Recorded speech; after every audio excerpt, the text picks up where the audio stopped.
Dave, Jay, and Sam, and that brings up our next segment on the show. It's Home Improvement with Jennifer Keida from Standard Insulating. And Jennifer, welcome to the show. How are you? I'm good, thanks. Good morning. Good morning. Our numbers to reach us, 624-0870. If you want to ask a question about your home, anything goes with Jennifer Keida right now on the Talk of the Town at 100.7 FM WUTQ. Again, the phone line, 624-0870, and the text line is 623-0373. Now, folks in South Carolina have been experiencing horrible flooding this weekend. Fortunately, we've been safe here in this area, although I know some of the folks in the Albany area had to suffer from some flooding recently. Anything folks can do to ward off the potential for flooding in their homes? What measures can you take? Yeah, there's not much you can do to ward off the flooding. Mm-hmm. And actually, our area experienced some significant flooding not too long ago, a few years back. Mm-hmm. And really, you can't avoid it. Mm-hmm. But understanding the hazards and the dangers that are around it would be something that you could consider. All of your furnace and your hot water tank are typically in the basement. That's the first thing that's going to flood. That's what creates carbon monoxide. So understanding the dynamics of how your house works really is important to know how to be safe in the event of any kind of serious circumstance in the house. Sure, and having pumps available too, I would imagine. Yeah, but when you're talking about that kind of flooding, pumps are not going to help. Structural-wise, what are some of the things that are typically damaged? Drywall, things like that need to be replaced? Yeah, when you're talking about flooding or any kind of water damage, whether it be from a flood or from a leak or from ice damage, which is something that we experience a lot at Standard Insulating, you're always concerned about, number one, getting rid of the moisture again, finding out how to make sure it doesn't come back. And then what happens is that if that moisture stays, you have things like mold and deterioration that happens, rotting of the wood, that type of thing. So the first thing you need to do is find out where the water's coming from, make sure it stops. And then after that, dry it out, and then make sure that it didn't cause any conflict with the substrate that's on, and we're always worried about mold. Sure. Now, the ice damage that you mentioned, does that happen every year regardless of the weather, or is it only during extreme weather for certain winters? Ice on a roof is caused primarily from having a lot of snow, then having a warm up, and then having another freezing, or consistent cold, which means that you have snow on your roof and the temperatures are below freezing, and your heat escaping the house, if it's not insulated well, melts the snow, it runs down the roof and drips, and then refreezes at the eaves, and it causes the ice. Then when we do have a warm up, that ice causes a dam, and that water backs up into the house. Home improvement expert Jen Keida from Standard Insulating joining us on the Talk of the Town. If you want to reach her with a question, feel free, 624-0870 to reach Jennifer Keida on the Talk of the Town. You talked about the ice buildup, some typical fixes, some remediation that you can do for your home. Some things that you look at that might be the problematic areas? Yeah, well, the first thing we look at is the style of the house and how the heat could escape and where the heat is located. Some cases, the heat ducts are in the attic, which is really a significant problem in our area. And that's the case. The heat is escaping upwards. Exactly. And it's warming the roof deck, which melts the snow, and then it refreezes. So not only are those icicles damaging, but they're very expensive, too. And heavy. Yeah, heavy, exactly. Sure. They're expensive. You're paying a lot of money for those icicles. Are icicles the only warning sign that people would find for that problem? That is one of the symptoms that you can see. Any kind of melting on your roof, if you're looking at a frost, we're going to be getting those soon. If you look up and you can see some of those warm patches coming through the frost, and you know that the roof is warming enough just to get rid of the frost, then you're definitely losing a lot of heat. And things have changed in the game. It's not the typical insulation you push up there with your hands. Exactly. It's all messy. Yeah. So tell us how things have improved. Yeah. Well, a lot of it is diagnostics. And so what happens is that we come in with testing equipment to determine where the heat loss is happening. And you can do infrared scans, pressure tests, which tell us where all that heat loss is.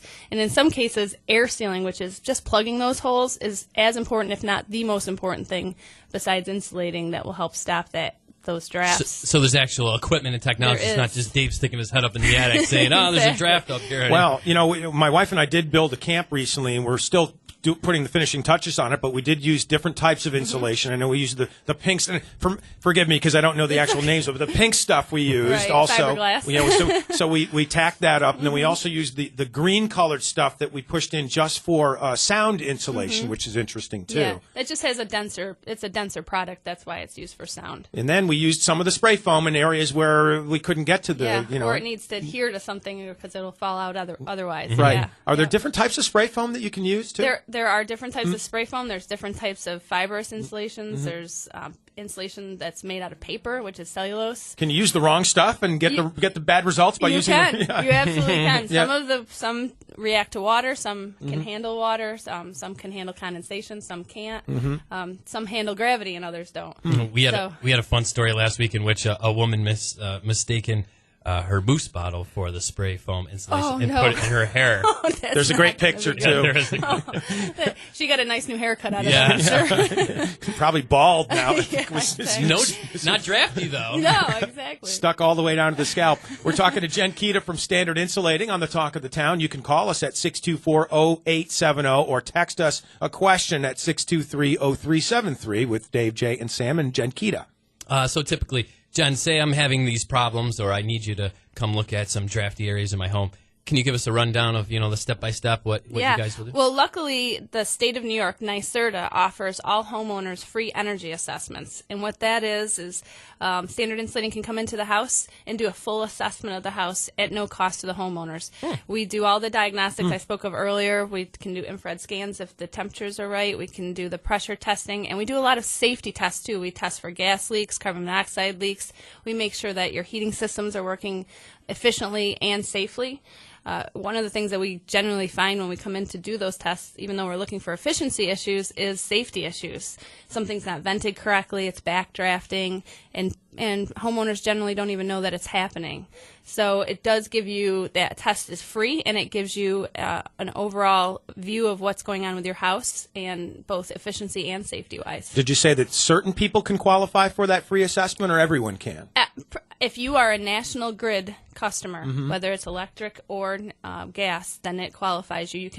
You can rent and you can own. You only get one. So if you own two houses, you got to pick which one you want to have for free. It's interesting. So I was telling you about building up our camp, and we're putting the finishing touches on. We turned the heat on for the very first time, and the fire alarm went off, or not the fire alarm, the smoke alarm went off. Is that a common occurrence when you turn the heat on for the very first time like that? No, that's not. So something must be wrong with your smoke alarm. All right. You need an assessment, Dave. Chances are.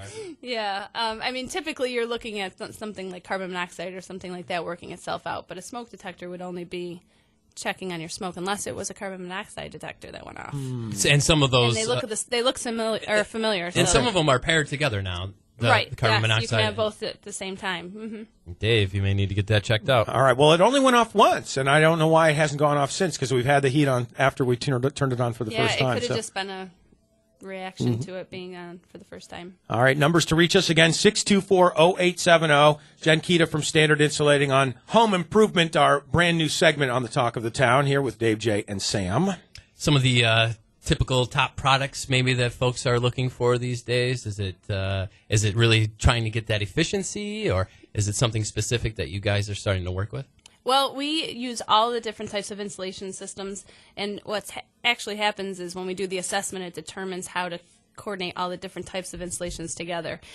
Very rarely do we use one particular product on a house. It's usually a combination, and our efforts are to look for ways to have the best return on investment. So we're looking for the least expensive way to make the most efficient changes in your house. And I guess that was my next question, is the ability for folks to save a little bit. What's the average cost for folks? It's actually not a little bit. It's generally up to between 35 and 40% is what we're looking for. So if you're averaging $3,000 a year in heating costs and your house can be brought down by 40%, that's a significant amount of savings, which means your return on investment can be very quick, within 2 to 4 years typically. And I noticed National Grid, what they do for customers is they'll rate you with your other neighbors. Yeah. And sometimes that's scary because That you is see scary. what your other neighbors are using and what you're using. Yeah. So that might be a start. That is a good start, although they usually combine both electric and gas right. together, so it's hard sometimes to acknowledge, if you have a pool or if you have True. hot tub or something that's causing a lot of electric use, that can throw you off. Too. Any of your customers installing solar panels on their roofs now? What do you think about that? Yeah, we're starting to see more of that, and a lot of that comes from incentives from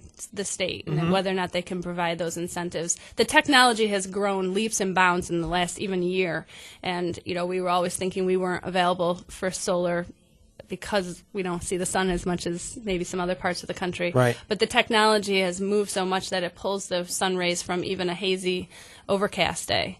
So the cost is still pretty significant. There's not as many people that do that installation around here, but it is an up-and-coming way of becoming more energy efficient around here. That's something that Samantha and I had a conversation about a few weeks ago, solar, and she said, you can't have panels out here. There's not enough sun. And I said, the technology is so that even on cloudy days, a lot of times they're referring that is the case now. that you're able to. Matt Damon used it on Mars during There the you go. movie The Martian over the weekend. He was using solar panels up there. Don't give too much away. Don't give too much away because it is new. And so here another question we have on the list that I would like to ask.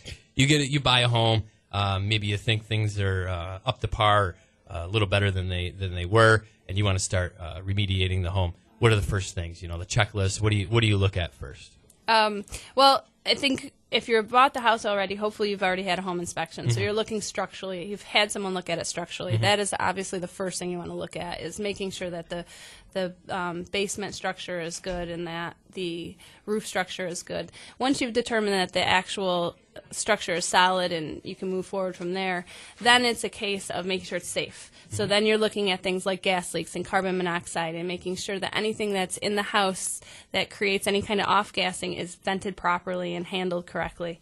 And then after that, it's what's most important to you. Is it comfort? Is it efficiency? Is it aesthetics? Those kinds of things. And then you just basically determine what's most important to you. Every homeowner is different. And I like being warm. yeah. Look at you. You got a hoodie on and a hat and a sweater. I'm a warm guy. As soon as it changes, and look at me. I'm opposite. I got a T-shirt on this He morning. took his jacket off when he came in this morning, and I put mine on. It just goes to show you, to each his own. Jennifer, thanks for coming in, and Thanks we'll for having me. see you regularly in the home improvement segment on the Talk of the Town with Jen Keida from Standard Insulating.